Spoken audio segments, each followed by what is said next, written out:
This 3/8 quick connect, I was having a hard time plugging in the male side of the pressure washer, and so I bought a couple spares, and then I realized it's just the O-ring is the issue.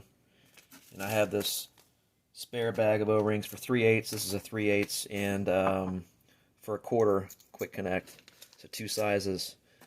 I just took out this one out of the 3/8. I use a little tool that looks like a, I guess they call that a, I don't know, maybe like a gasket remover or O-ring remover. And this is the O-ring I just pulled out of it.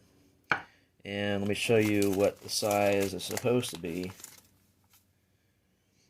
don't know if you can tell the difference there, but of course this is the old one, and it's sort of enlarged, and it was getting in the way of that male part inserting in there. Pulled it out with this, popped this one, or the one just like it, in there, and now it connects just fine.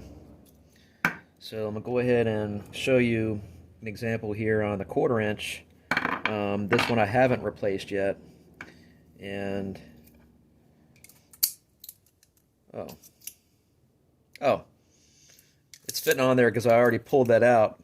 I remember now, I pulled out the old O-ring last night, and here's a comparison.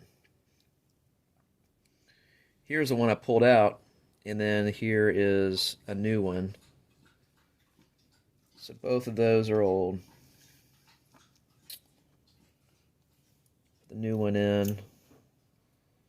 Just stick it in like that. And use my tool. I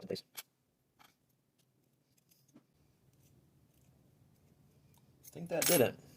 Let's see if that works. Ah, perfect.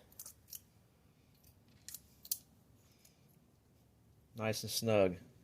So instead of just throwing these away and getting new ones, just get a bag of O-rings. This one has a combination of the 1/4 and the 3/8, and it saves you a bunch of money. These run, you know, $10, $12 a piece. Nice, easy fix.